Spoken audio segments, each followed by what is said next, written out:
जानेंगे। कल हमने जो भी अध्याय की बात की थी उससे आगे हमारा अगला टॉपिक है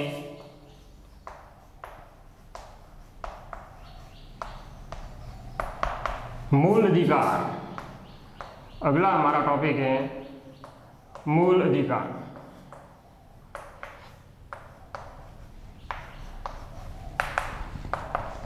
मूल अधिकार आपको बता देता हूं कि मूल अधिकार जो कि हमारे संविधान के अंतर्गत अमेरिका से लिए गए हैं।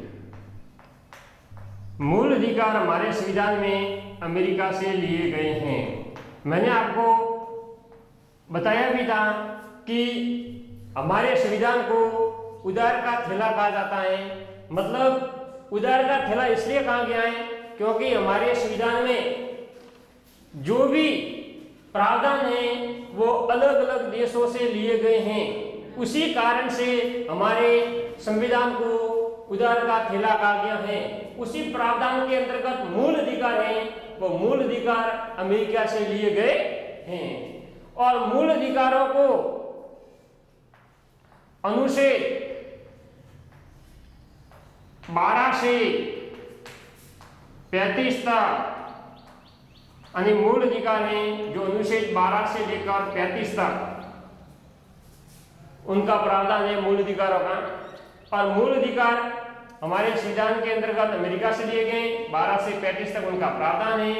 और मूल अधिकार जानेंगे विद्यार्थियों, मूल अधिकार वे अधिकार हैं,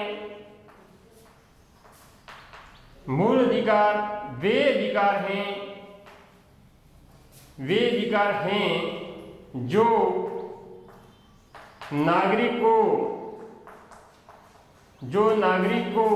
एक अच्छा जीवन व्यतीत करने, नागरिक को अच्छा जीवन व्यतीत करने हेतु, अच्छा जीवन व्यतीत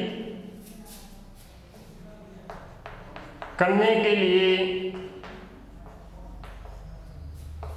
कहता है। मूल अधिकारों का पालन, मूल अधिकारों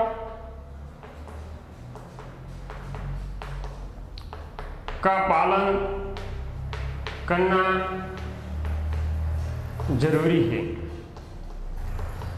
तथा मूल अधिकारों का उल्लंघन करने पर न्यायालय की शरण में जा सकते हैं। मतलब यानी अगर मूल अधिकारों का आपने उल्लंघन कर दिया, यानी मूल अधिकारों का आपने सही ढंग से पालन नहीं किया, उल्लंघन करने पर न्यायालय की शरण में जा सकते हैं, जा सकते हैं। यानी ये मूल अधिकार के बारे में, मूल अधिकारों का पालन करना जरूरी है। अगर मूल अधिकारों का कोई भी उल्लंघन करता है तो उसके खिलाफ न्यायालय की शरण में आप जा सकते हैं। तो प्रिय विद्यार्थियों, मूल अधिकार थे अमेरिका से लेके अनुच्छेद 12 से 35 तक। और मूल अधिकार के बारे में मैं और बताऊंगा कि मूल अधिकार हैं जो कि हमारे संविधान के अंतर्गत दिए गए हैं और संविधानों में मूल अधिकारों का पालन किस ढंग से करना चाहिए। और मूल अधिकार के बारे में मैं आपको बताता हूं कि मूल अधिकार हमारे संविधान में कितने हैं उनके बारे में। तो ध्यान देंगे, मूल अधिकार हमारे संविधान में, हमारे संविधान में, हमारे संविधान में मूल अधिकार, मूल अधिकार 6 हैं। कितने भी है विद्यार्थियों? 6। पहला है, ध्यान देंगे, पहला है हमारा समानता का अधिकार। कौन सा अधिकार? समानता का अधिकार। पहला अधिकार है हमारा समानता का अधिकार, जो कि ध्यान देंगे जो अनुच्छेद 14 से लेकर 18 तक है। अनुच्छेद 14 से लेके 18 तक। दूसरा हमारा मूल अधिकार है स्वतंत्रता का अधिकार। दूसरा हमारा अधिकार है स्वतंत्रता का अधिकार। स्वतंत्रता का अधिकार। तो प्रिय विद्यार्थियों, पहला समानता का अधिकार अनुच्छेद 14 से 18 तक। दूसरा है स्वतंत्रता का अधिकार जो कि अनुच्छेद 19 से 22 तक। अनुच्छेद 19 से 22 तक। तीसरा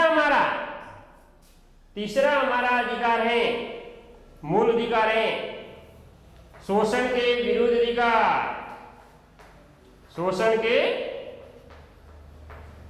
विरुद्ध अधिकार जो कि अनुच्छेद 23 से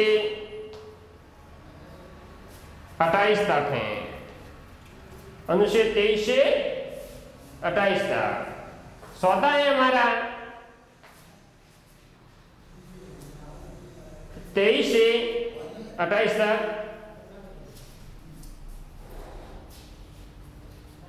23 से 24 तक है ये, 23 और 24।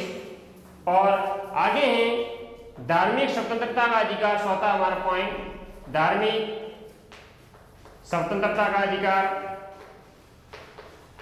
जो कि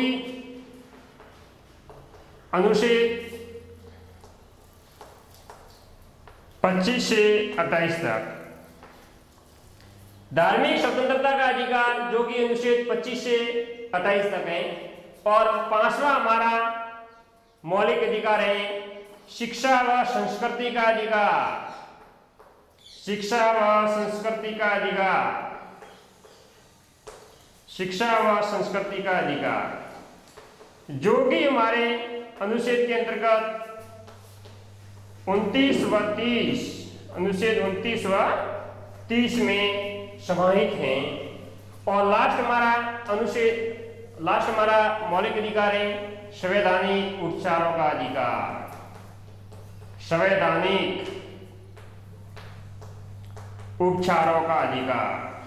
संवैधानिक उपचारों का अधिकार जो अनुच्छेद 32 में है। अनुच्छेद 32 में। तो प्रिय विद्यार्थियों ध्यान देंगे, यह हमारे जो मौलिक अधिकार हैं या मूल अधिकार हैं जिनकी संख्या 6 बताई गई है। जिनकी संख्या कितनी बताई गई है? 6। पहला दिया हुआ है समानता का अधिकार। दूसरा दिया हुआ है स्वतंत्रता का अधिकार जो कि समानता का अधिकार है 14 से लेके 18 तक। स्वतंत्रता का अधिकार है जो 19 से लेके 22 तक। शोषण के विरुद्ध अधिकार है जो अनुच्छेद 23 से लेके 24, यानी 23 और 24 में। धार्मिक स्वतंत्रता का अधिकार है अनुच्छेद 25 और 28। शिक्षा व संस्कृति का अधिकार अनुच्छेद 29 और अनुच्छेद 30 में। और सबसे लास्ट संवैधानिक उपचारों का अधिकार अनुच्छेद 32 में समाहित हैं। ये हमारे मौलिक अधिकार। अब इन मौलिक अधिकारों के बारे में हम विस्तृत व्याख्या करेंगे, यानी विस्तृत ज्ञान अध्ययन करेंगे। समानता का अधिकार, तो समानता के अधिकार 14 से 18 एक अनुच्छेद सहित आपका चैप्टर कंप्लीट होगा। ध्यान देंगे, एक अनुच्छेद सहित हमारा चैप्टर कंप्लीट होगा। अच्छे से ध्यान देंगे। और आपको मैं बता ही देता हूं कि इस अध्याय में से भी हमारे बोर्ड के अंदर सवाल पूछे जाते हैं, तो आपको अच्छे ढंग से याद करना है क्योंकि इसमें से आपके सवाल आते भी हैं। ध्यान देंगे आगे। पहला हमारा ध्यान देंगे, आपको मैं बता देता हूं संपत्ति का अधिकार।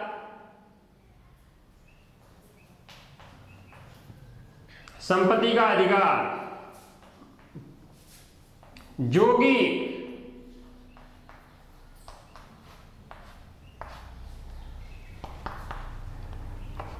चौवालीसवें संविधान संशोधन द्वारा 44वें संविधान संशोधन द्वारा हटा दिया है।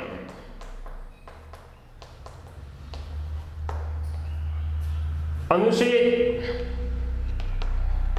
300 क में कानूनी अधिकार हैं। ये मैंने आपको पहले बता भी दिया था, तो भी मैं बता देता हूं कि आप ये 6 मौलिक अधिकार लिखे कि पहले 7 थे, ये था संपत्ति का अधिकार, उसको संविधान संशोधन के द्वारा हटा दिया गया है। अब मैं अपने टॉपिक के ऊपर आऊंगा सीधा सा कि मौलिक अधिकार है, उसमें पहला हमारा मौलिक अधिकार है समानता का अधिकार। कौन सा है विद्यार्थियों? समानता का अधिकार, समानता का अधिकार, समानता का अधिकार। तो ध्यान देंगे, जो आपको मैंने बता दिया था अनुच्छेद 14 से 18, अनुच्छेद 14 से 18 ध्यान देंगे। इसको मैं अनुच्छेद से ही बताऊंगा। समानता का अधिकार ध्यान देंगे, समानता यानी सभी कानून की नजरिए में सभी समान, जाति पाति ऊंच नीच अमीर गरीब सभी दृष्टि से कानून की नजरिए में समान होना, उसको समानता का अधिकार यानी सब व्यक्ति के साथ समभावना। पहला अनुच्छेद है अनुच्छेद 14, अनुच्छेद 14 ध्यान देंगे। कानून के समक्ष समानता, कानून के समक्ष समानता, कानून के समक्ष समानता यानी विधि की दृष्टि से समानता को या कानून की दृष्टि से समानता को बात एक ही है। तो प्रिय विद्यार्थियों, अनुच्छेद 14 में बताया गया कानून के समक्ष समानता यानी सभी व्यक्ति चाहे उच्च जाति का हो, चाहे निम्न जाति का हो, चाहे अमीर हो, चाहे गरीब हो, चाहे वह व्यक्ति किसी भी स्थान पे जन्म लिया हो, उसकी जाति ऊंच नीच लिंग गरीब आदि के आधार पर कोई भेदभाव न हो, सभी लोग कानून की दृष्टि से समान हैं। यह अनुच्छेद 14 में। अनुच्छेद 15, अनुच्छेद 15 ध्यान देंगे, धर्म, जाति, मूल वंश, लिंग, जन्म स्थान,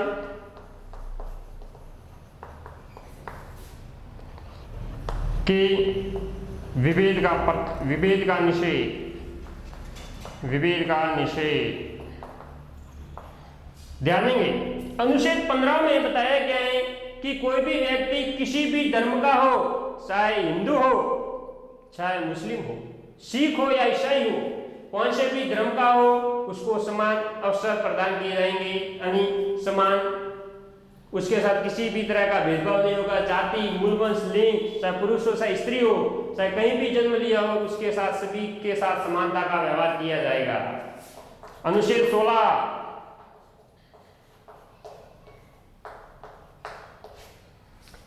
अवसर की समानता, अवसरों की समानता,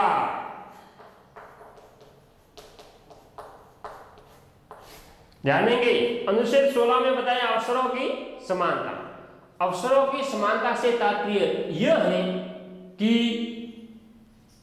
किसी भी व्यक्ति को चाहे सरकारी नौकरी हो, चाहे कहीं चुनाव के अंदर भाग लेना हो, तो उसके अंदर जो अवसरों की समानता होती है वो एकदम समान रूप से होती हैं, उसको सभी को समान अवसर दिया जाता है, चाहे किसी भी जाति लिंग आदि से क्यों नहीं हो, सभी के लिए अवसर होते हैं, वो समान होते हैं।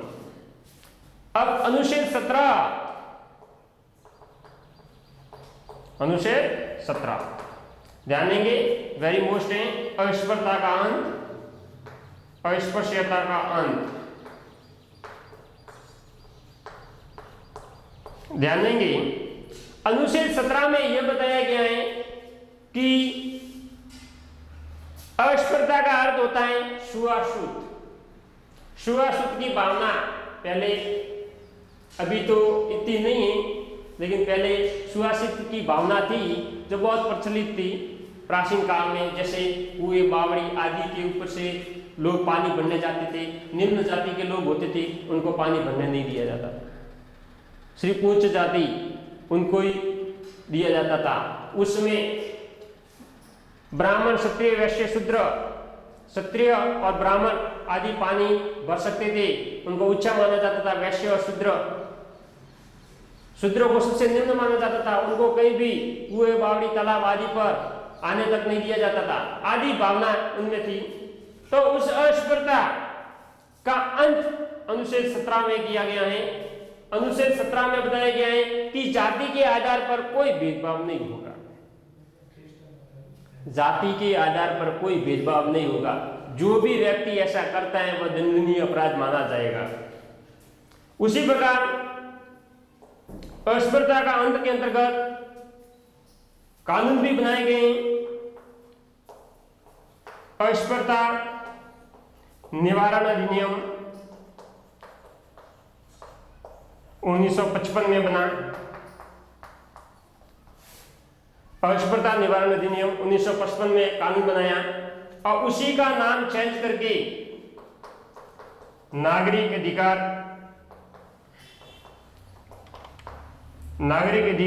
अधिनियम 1955 कर दिया गया है। और अस्पृश्यता यानी ज्यादा भेदभाव या छुआछूत की भावना होने के कारण उसके खिलाफ एक कठोर कानून, उनके लिए कठोर कानून कह सकते हैं, जो बनाया गया है अनुसूचित जाति, अनुसूचित जनजाति, अनुसूचित जाति व अनुसूचित जनजाति, अनुसूचित जाति व अनुसूचित जनजाति अधिनियम 1989, जिसको SC/ST केस कहा जाता है, और उसका सदुपयोग करके ही उसका प्रयोग करना चाहिए, बल्कि अनुचित रूप से उसका प्रयोग नहीं करना चाहिए। यह अनुच्छेद 17 एक और है, मैं आपको बता देता हूं। अनुच्छेद 18 जो है उपाधियों का अंत, उपाधियों का अंत ध्यान देंगे प्रिय विद्यार्थियों, उपाधियों का अंत अनुच्छेद 18 में दिया गया है। तो मैं आपको यह बता देता हूं कि पहले अंग्रेजों के जमाने में, यानी अंग्रेजों का जब राज था उस समय, कि किसी के पास ज्यादा संपत्ति होने के कारण या राज शक्ति, राजा की शक्ति ज्यादा होने के कारण या अंग्रेजों का सहयोग करने के कारण अंग्रेज उन्हें उपाधि से विभूषित करते थे, यानी उन्हें उपाधियां दी जाती थी और राजा उन उपाधियों को ग्रहण करते थे। लेकिन अनुच्छेद 18 के अंदर उन उपाधियों का अंत कर दिया गया है। सिर्फ ध्यान देंगे प्रिय विद्यार्थियों, ध्यान देने के बाद कि उपाधियों का अंत किया गया है, उसके अंतर्गत आप ध्यान देंगे सिर्फ सेना विभाग यानी सेना और विद्या, सेना और विद्या, उसके अंतर्गत ये दो जो हैं उसमें आपको उपाधि दी जा सकती है। सेना के अंदर आपने देखा होगा उपाधि दी जाती है। अगर कोई विदेशी राज्य है, यहाँ के भारतीय नागरिक को अगर उपाधि देना चाहे तो सबसे पहले उस नागरिक को राष्ट्रपति से अनुमति लेनी होगी। राष्ट्रपति अनुमति देता है तो ही वह विदेश से या विदेशी राज्य से उस उपाधि को ग्रहण कर सकता है। बाकी सेना और विद्या इस क्षेत्र में उपाधि दी जा सकती है, बाकी क्षेत्र में उपाधियों का अंतानी उपाधि नहीं दी जा सकती। यह प्रिय विद्यार्थियों ध्यान देंगे, यह हमारा समानता का अधिकार था जो अनुच्छेद 14 से लेकर 18 तक कानून के समक्ष समानता, धर्म जाति मूलवंश लिंग जन्म स्थान के विभेद का निषेध, अवसरों की समानता, अस्पृश्यता का अंत, उसके अंतर्गत हमने ध्यान दिया अस्पृश्यता निवारण अधिनियम 1955 कानून बना जिसका नाम चेंज करके नागरिक अधिकार अधिनियम 1955 किया गया, और अनुच्छेद 17 अस्पृश्यता का अंत और अनुच्छेद 18 उपाधियों का अंत। ये बातें हमने समानता के अधिकार के अंतर्गत पढ़ी। अब हमारा दूसरा मूल अधिकार है स्वतंत्रता का अधिकार। ध्यान देंगे, दूसरा हमारा है स्वतंत्रता का अधिकार, उसके बारे में हम अध्ययन करेंगे। ये मैं मिटा देता हूं, स्वतंत्रता का अधिकार। तो ध्यान देंगे प्रिय विद्यार्थियों, स्वतंत्रता का अधिकार है, उस स्वतंत्रता के अधिकार में मतलब बहुत सारे उस स्वतंत्रता के अधिकार के अंतर्गत हमने 5-6 भाग दिए हुए। उन भागों के बारे में भी मैं आपको बताऊंगा कि कौन कौन से भाग दिए हुए और कौन कौन से, उसके बारे में भी मैं आपको विस्तृत जानकारी दूंगा। ध्यान देंगे, स्वतंत्रता का अधिकार, स्वतंत्रता का अधिकार। ध्यान देंगे, अनुच्छेद 19 से 22, अनुच्छेद 19 से 22 तक है।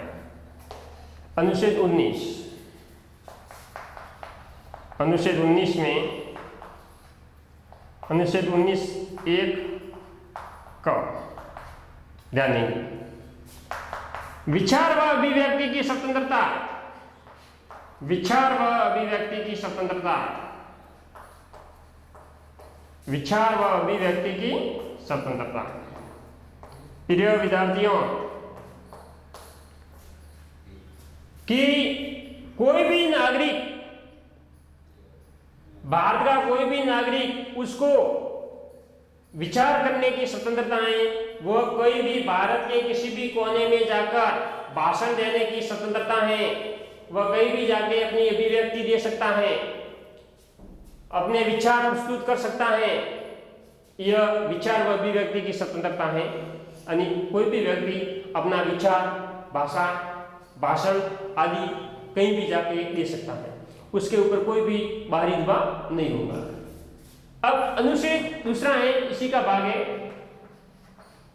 अनुच्छेद 19 ख, विचार व अभिव्यक्ति की स्वतंत्रता। दूसरी है शांतिपूर्ण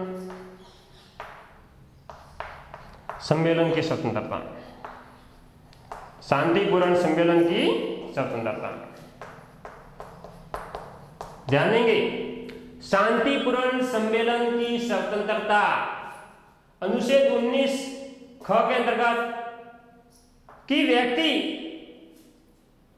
अपने सम्मेलन करना चाहे तो बिना अस्त्र शस्त्र के यानी शांतिपूर्ण ढंग से अपना सम्मेलन कर सकता है। उसके लिए कोई भी उसके ऊपर प्रतिबंध नहीं।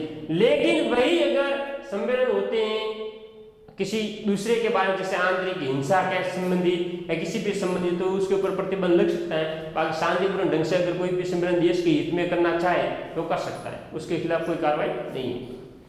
अगला है हमारा अनुच्छेद 19 ग से गुट या संघ बनाने की स्वतंत्रता, समूह बनाने की स्वतंत्रता।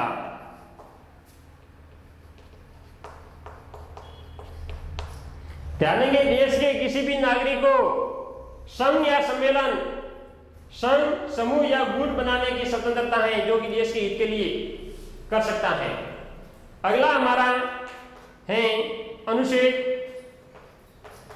19 ग से घूमने की स्वतंत्रता, ग से घूमने यानी घूमने की स्वतंत्रता, यानी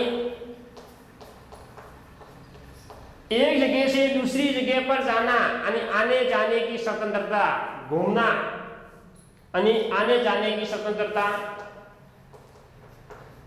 आने जाने की स्वतंत्रता, यानी कोई भी नागरिक, भारत का कोई भी नागरिक कहीं भी किसी भी जगह घूम सकता है। भारत के किसी भी कोने में जाकर व्यक्ति इच्छाए घूम सकता है, उसको पूरी स्वतंत्रता दी गई है। अगला हमारा है अनुच्छेद 19 जिसके अंतर्गत बताया गया है आवास की स्वतंत्रता, आवास या निवास की स्वतंत्रता, आवास या निवास की स्वतंत्रता। आपको मैं बता देता हूं आवास या निवास की स्वतंत्रता कि व्यक्ति, भारत का नागरिक देश के किसी भी कोने में जाकर रह सकता है, वहां अपना निवास स्थान बना सकता है, जमीन ले सकता है, कहीं भी उसको रोक टोक नहीं है। ध्यान देंगे पहले था जम्मू कश्मीर को छोड़कर, लेकिन अब ये बातें नहीं है, यानी जम्मू कश्मीर को भी शामिल कर लिया गया, क्योंकि अनुच्छेद 370 उसको क्या कर दिया गया, हटा दिया गया, उसको हटा दिया है, इसलिए जम्मू कश्मीर को छोड़कर उसको हमें भूल जाना। अगला है हमारा अनुच्छेद 19(6) नहीं है, 6 है, ध्यान देंगे। उसके अंतर्गत आता है व्यापार करने की स्वतंत्रता, व्यापार करने की स्वतंत्रता।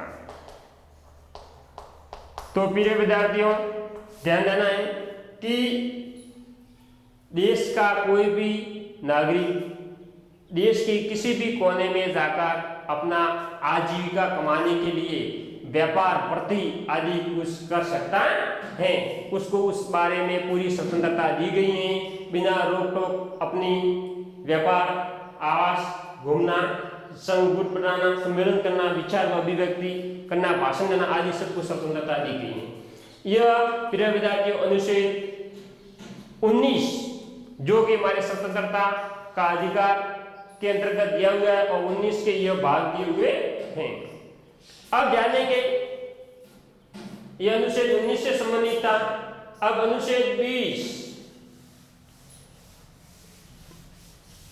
अब अनुच्छेद 20 के बारे में हम अध्ययन करेंगे, जो कि स्वतंत्रता का अधिकार उसका ही भाग है। यह अनुच्छेद सिर्फ 19 पढ़ा था, जिसके अंतर्गत अनुच्छेद 19 के अंतर्गत 450 शब्द हैं। कितने? 450 शब्द। अगला हमारा जो अनुच्छेद है 19 कंप्लीट हुआ है, अनुच्छेद 20। अनुच्छेद 20 के अंतर्गत है अपराध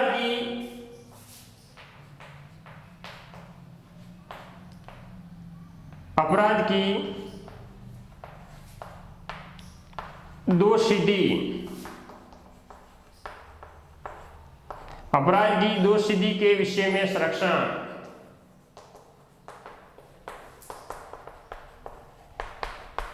अपराध की दोषसिद्धि के विषय में संरक्षण। ध्यान देंगे कि कोई भी व्यक्ति अगर अपराध करता है तो उस अपराध करने वाला अपराधी उसको गिरफ्तार किया जाता है। गिरफ्तार करने के बाद उस अपराधी को यह बता दिया जाता है कि तुझे किस लिए गिरफ्तार किया गया है, और उसको गिरफ्तारी का कारण बता दिया जाता है, और वह व्यक्ति उसको गिरफ्तार करने का कारण उसको, और वह व्यक्ति अपने दोष को सिद्ध कर सकता है कि मैंने अपराध किया है या न किया है, और उस व्यक्ति को 24 घंटे के अंतर्गत न्यायालय के समक्ष प्रस्तुत किया जाता है। 24 घंटे में न्यायालय के सम्मुख, न्यायालय में प्रस्तुत, उसको 24 घंटे में उसको न्यायालय में प्रस्तुत किया जाना जरूरी है। और यह भी मैं बता देता हूं कि जिस भी अपराधी को गिरफ्तार किया जाता है उसको एक अपराध के लिए एक ही दंड दिया जाता है। एक अपराध के लिए यानी उसने एक काम किया है, अपराध जैसे चोरी की है तो चोरी का जो दंड है वही दिया जाएगा, उसके अतिरिक्त और कोई दंड दिया जाएगा नहीं। और उसके अलावा उसको अतिरिक्त दंड नहीं दिया जाएगा। तो मैं आपको ये बता देता हूं कि अपराध की दोषसिद्धि के विषय में संरक्षण उसको प्रदान किया गया है।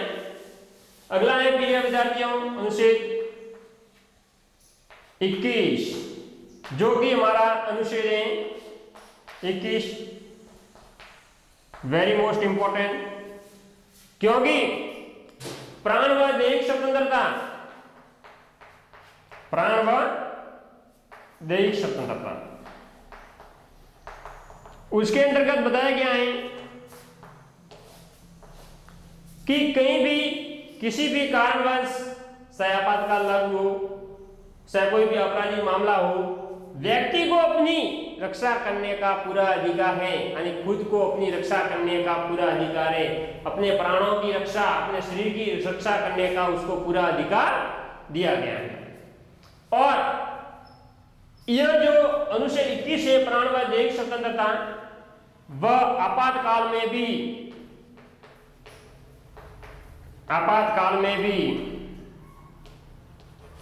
सीमित नहीं होता है, आपातकाल में भी सीमित नहीं किया जाता है, यानी आपातकाल होने पर भी उसको कम नहीं किया जाता है, यानी उसको। और अनुच्छेद 21 के अंतर्गत ही अनुच्छेद 21 का दिया हुआ है, ध्यान देंगे अनुच्छेद 21 का, जिसके अंतर्गत दिया हुआ है शिक्षा का अधिकार। क्या दिया हुआ बच्चों? शिक्षा का अधिकार, जिसमें ये बात दी हुई है 6 से 17 वर्ष तक के बच्चों को निःशुल्क व अनिवार्य शिक्षा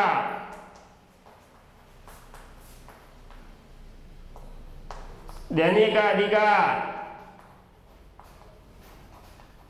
माता पिता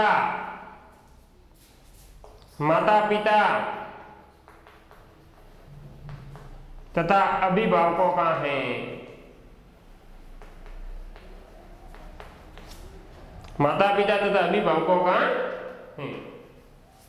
यह अनुच्छेद 21 का के अंतर्गत बताया गया है शिक्षा का अधिकार, जिसमें 6 से 17 साल के विद्यार्थी या बच्चे जिनको शिक्षा देने का अधिकार उनके माता पिता या अभिभावक को दिया जाता है, जो मैंने आपको पहले भी बताया था, जो कि 66वें संविधान संशोधन नियम 2002 के द्वारा इसे जोड़ा गया है। इसके बारे में अब अगला हमारा अनुच्छेद 22 लेंगे। अनुच्छेद 22 ध्यान देंगे, अनुच्छेद 22 स्वतंत्रता के अधिकार के अंतर्गत अनुच्छेद 22 है, ध्यान देंगे। अनुच्छेद 22 है बंदीकरण से संरक्षण, बंदीकरण से संरक्षण, बंदीकरण से संरक्षण है, ध्यान देंगे। अनुच्छेद 22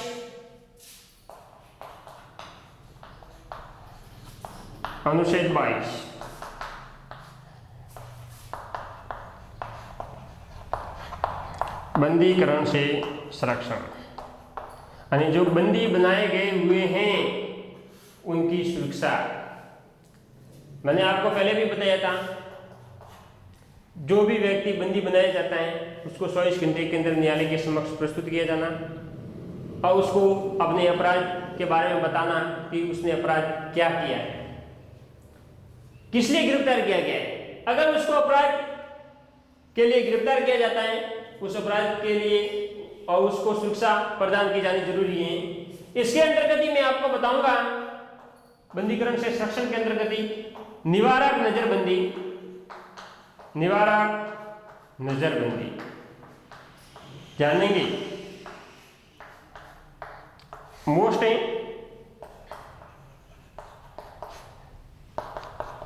बहुत बार बोर्ड परीक्षा में पूछा भी गया है, इसलिए इस चीज को क्लियर करनी है कि ये चीज है क्या, और यह हर बार पूछी भी जाती है। निवारक नजरबंदी, ध्यान देंगे विद्यार्थियों कि किसी भी व्यक्ति को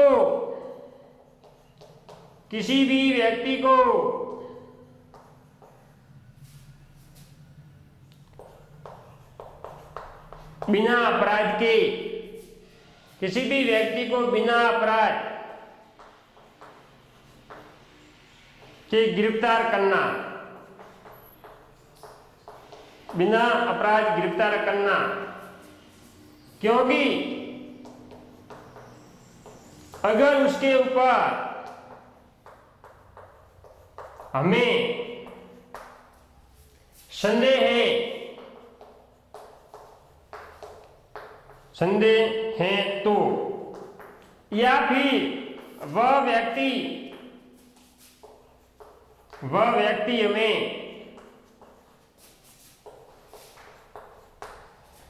धमकी दे रहा है या राज्य के लिए या राज्य या राष्ट्र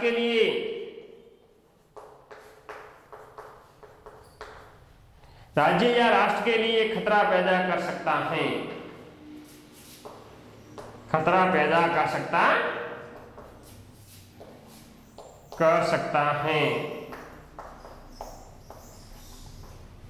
तो मतलब बताया गया निवारक नजरबंदी से तात्पर्य यह है कि जब यह लगे किसी व्यक्ति के ऊपर यह संदेह हो, या कोई व्यक्ति बार बार धमकी दे रहा हो, या उसके ऊपर यह डाउट आए या संदेह हो कि यह व्यक्ति हमारे देश या राष्ट्र को नुकसान पहुंचा सकता है, तो उस पर बिना कार्रवाई किए उसको नजरबंद यानी गिरफ्तार कर सकते हैं, और उस व्यक्ति को 3 महीने तक गिरफ्तार रखा जा सकता है। कितने महीने तक?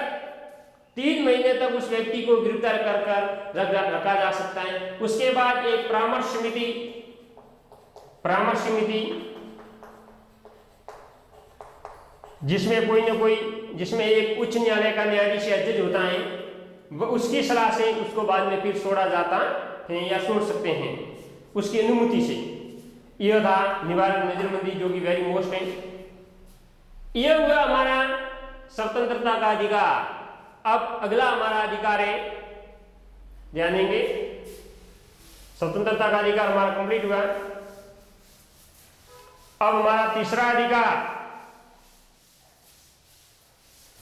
शोषण के विरुद्ध अधिकार। तीसरा है हमारा शोषण के विरुद्ध अधिकार।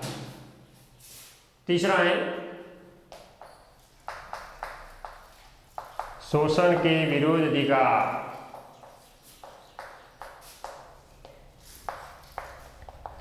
शोषण के विरुद्ध अधिकार, ध्यान देंगे प्रिय विद्यार्थियों, जो कि अनुच्छेद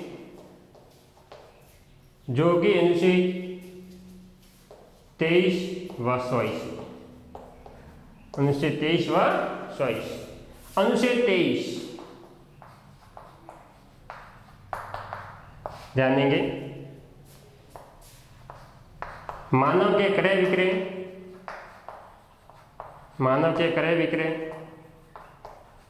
व बेगार पर रोक। मानव के क्रय विक्रय व बेगार पर रोक।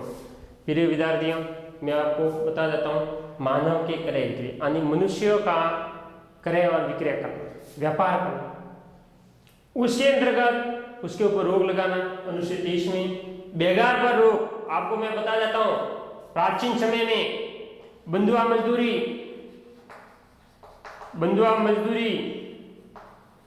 बेगार प्रथा,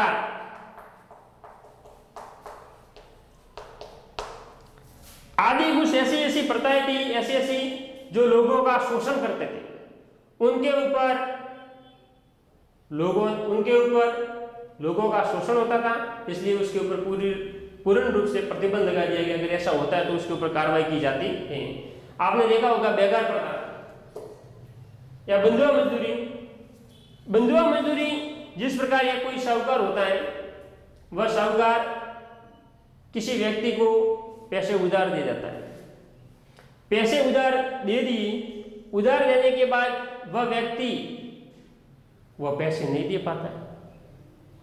तभी उस व्यक्ति को अपने घर पर या खेत पर रहकर ही उसको काम करवाया जाता है कि तू खेत पे काम कर, तेरा पैसा मतलब करता जाता है कि कम हो जाए उस दिन तुझे फ्री कर देंगे, यानी पूरे हो जाए तब तक।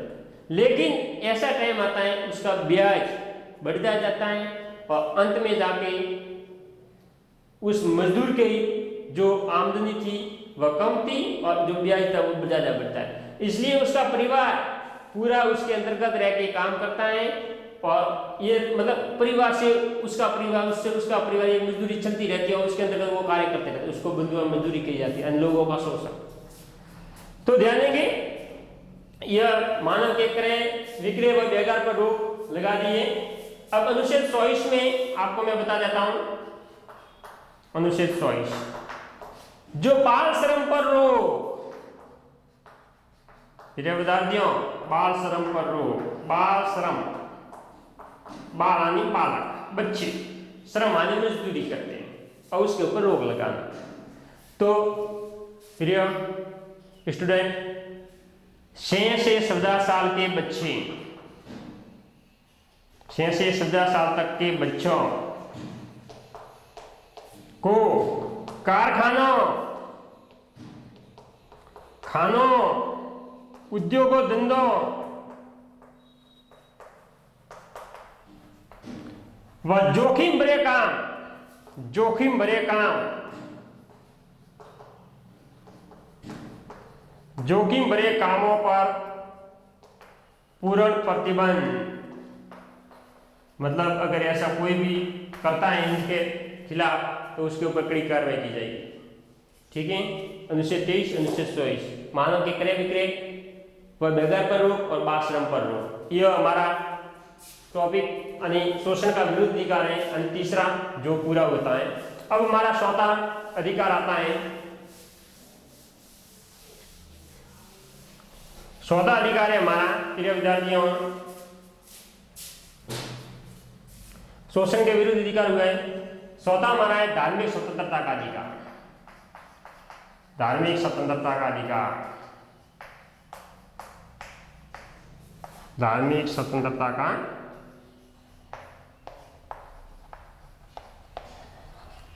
धार्मिक स्वतंत्रता का अधिकार।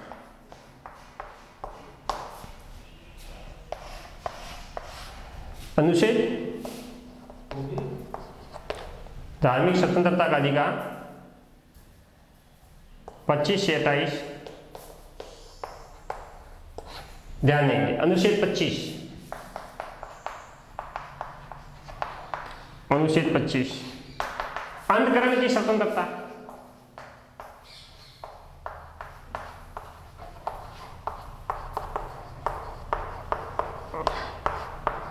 अंतकरण की स्वतंत्रता ध्यान देंगे। अनुच्छेद 25 में अंतकरण की स्वतंत्रता, अंतकरण हृदय मन यानी किसी भी व्यक्ति का अपना जो मन मानता है उस धर्म को अपना सकता है, यह अनुच्छेद 25 में दिया हुआ है। धर्म से संबंधित किसी भी धर्म को अपना सकता है अनुच्छेद 25 में, चाहे वह मुस्लिम है हिंदू धर्म अपना सकता है, हिंदू है मुस्लिम धर्म, सिख ईसाई कोई भी धर्म अपना सकता है। अंतकरण यानी अपने मन से उस धर्म को अपना सकता है, अनुच्छेद 25 में दिया हुआ है। अनुच्छेद 26 प्रबंध की स्वतंत्रता, प्रबंध की स्वतंत्रता,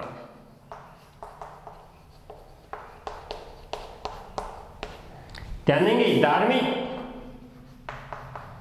धार्मिक प्रबंध की स्वतंत्रता मतलब धार्मिक संस्थान यानी धर्म से संबंधित धार्मिक संस्थानों की व्यवस्था या धार्मिक संस्थानों की स्थापना व पोषण कर सकता है। यानी धर्म से संबंधित कोई भी संस्थान खोलना चाहता है, जैसे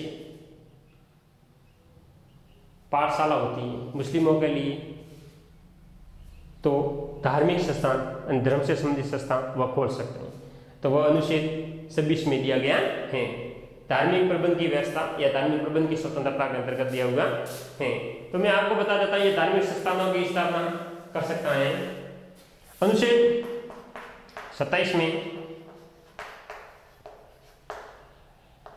जो कि मतलब नहीं दिया हुआ है इतना, फिर 28 ही दिया हुआ है अनुच्छेद 28 में, जानेंगे अनुच्छेद 28 में दिया हुआ है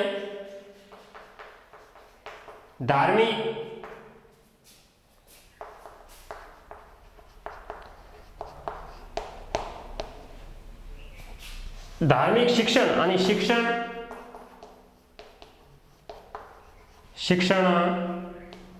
की स्वतंत्रता या शिक्षण पर रोक आणि धर्म से संबंधित धार्मिक शिक्षण पर रोक।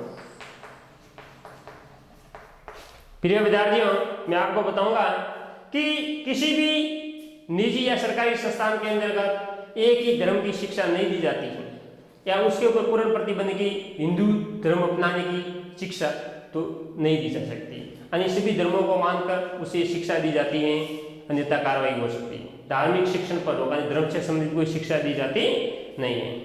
ये हमारा पूरा है धार्मिक स्वतंत्रता का अधिकार। अब ध्यान देंगे प्रिय विद्यार्थियों, हमारा अगला है शिक्षा व संस्कृति का अधिकार। शिक्षा व संस्कृति का अधिकार आपको मैं बता देता हूं। अगला हमारा है 5वां, शिक्षा व संस्कृति का अधिकार। शिक्षा व संस्कृति का अधिकार।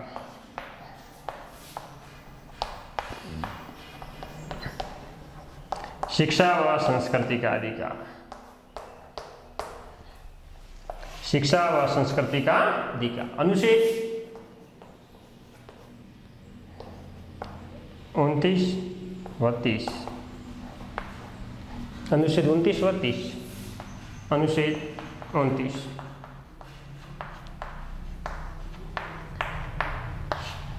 अनुच्छेद 29 ध्यान देंगे। अल्पसंख्यक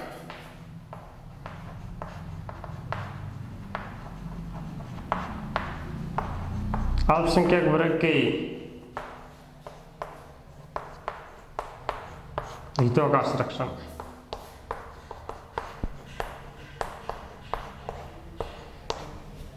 अल्पसंख्यक लोगों के लिए उनके हित में सोचना या उनके हित की रक्षा की गई है, अनुच्छेद 29 में दी गई है। यानी जो मुस्लिम वर्ग हैं उनके हितों को ध्यान में रखते हुए उनके लिए संस्थानों की स्थापना और उनके लिए जो व्यवस्था करनी है उनके हितों को ध्यान में रखकर कहा गया है, अनुच्छेद 29 में दिया गया उनकी शिक्षा, संस्कृति आदि के बारे में। अनुच्छेद 30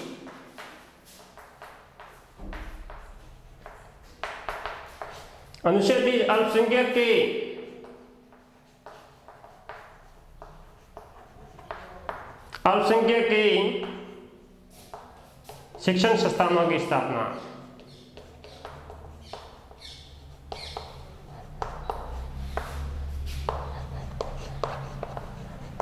जो अल्पसंख्यक वर्ग हैं उनके लिए भी शिक्षा के संस्थान है, उनकी स्थापना की जाती है या कर सकते हैं, वो अनुच्छेद 30 में दिया गया है। ये दो बातें, शिक्षा व संस्कृति के अधिकार 29 और 30, अल्पसंख्यक वर्ग के हितों का संरक्षण, अल्पसंख्यक के शिक्षण संस्थानों की स्थापना। अब हम प्रिय विद्यार्थियों, हमारा लास्ट जो कि अधिकार है संवैधानिक उपचारों का अधिकार। ध्यान देंगे प्रिय विद्यार्थियों, संवैधानिक उपचारों का अधिकार हमारा मूल अधिकार में सबसे अंतिम अधिकार सत्ता संवैधानिक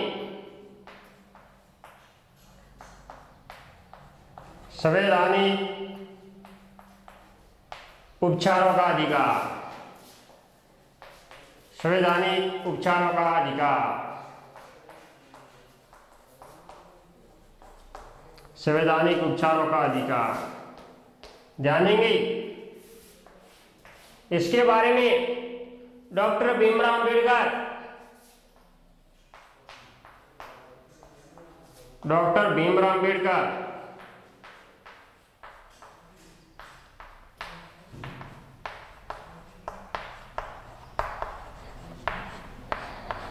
डॉक्टर भीमराव अंबेडकर ने कहा है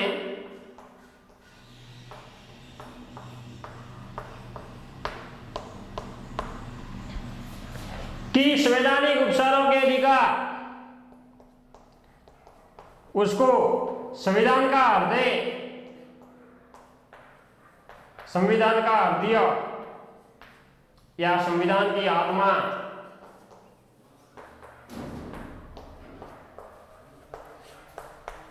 संविधान का हृदय और संविधान की आत्मा किसको कहा गया? भीमराव जी अंबेडकर ने कहा है संविधान का हृदय और संविधान की आत्मा संवैधानिक उपचारों के अधिकार को कहा गया है। ध्यान देंगे संवैधानिक उपचारों के अधिकार के अंतर्गत कि जितने भी मूल अधिकार हैं उन मूल अधिकारों का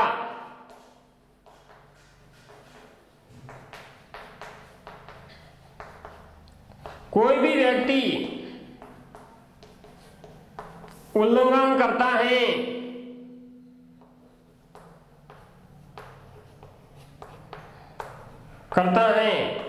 तो उसके खिलाफ उच्च न्यायालय या उच्चतम न्यायालय में शरण ले जा सकता है, यानी उसके खिलाफ कार्रवाई कर सकता, उच्चतम या उच्च न्यायालय में कार्रवाई कर सकता, कार्रवाई कर सकता है।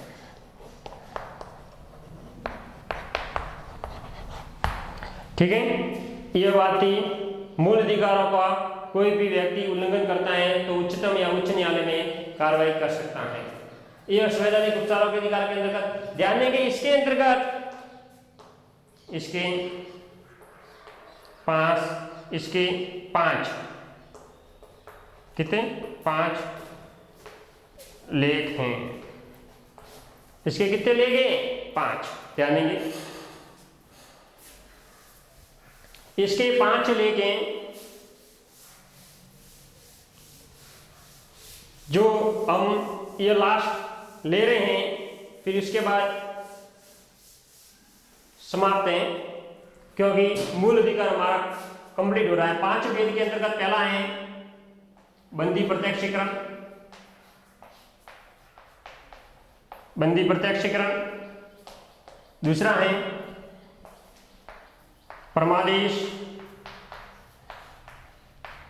तीसरा है प्रतिषेध। चौथा है उत्प्रेषण। 5वां है अधिकार परीक्षा।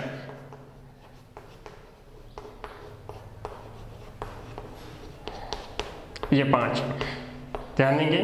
थोड़ा थोड़ा मैं इसके बारे में बताऊंगा आपको। बंदी प्रत्यक्षीकरण नाम से स्पष्ट ध्यान देंगे। बंदी यानी बंदी बनाए गए या बंदी बनाया हुआ है, प्रत्यक्षीकरण यानी प्रत्यक्ष उसको करना।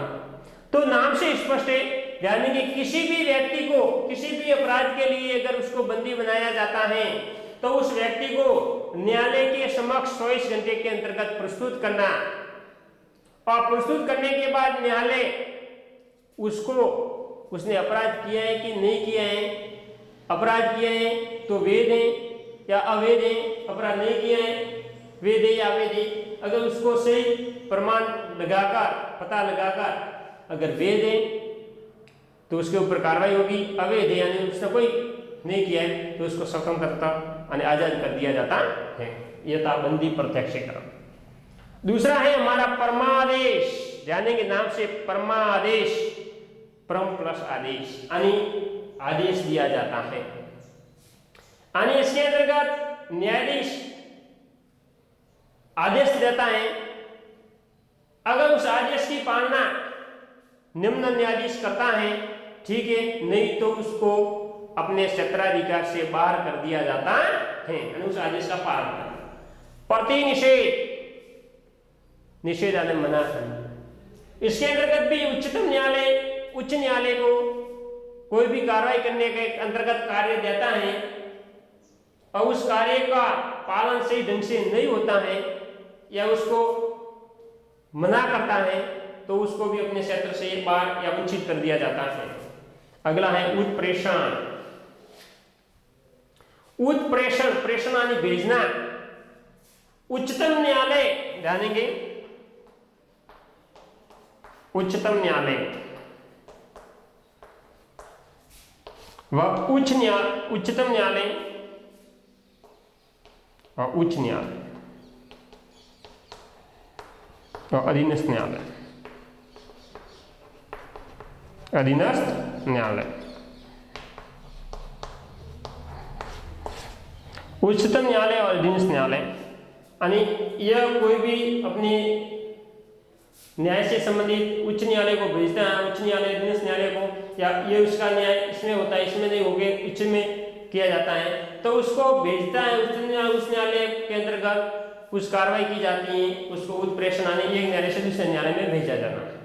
अधिकार परीक्षा, अधिकार परीक्षा यानी पूछना, मतलब न्यायालय द्वारा उसको ये पूछने का अधिकार दिया जाता है कि उस व्यक्ति के अंतर्गत उसको पूछा जाए कि उससे संबंधित उसका आदेश क्या है और उसका अधिकार क्या नहीं है, एक दूसरे से पूछा जाता है। यह अधिकार परीक्षा के अंतर्गत आता है।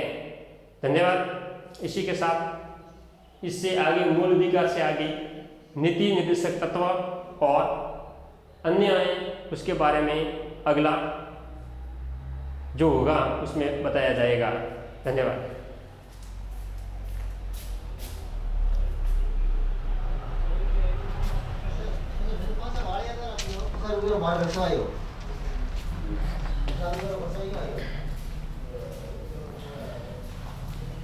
Gracias.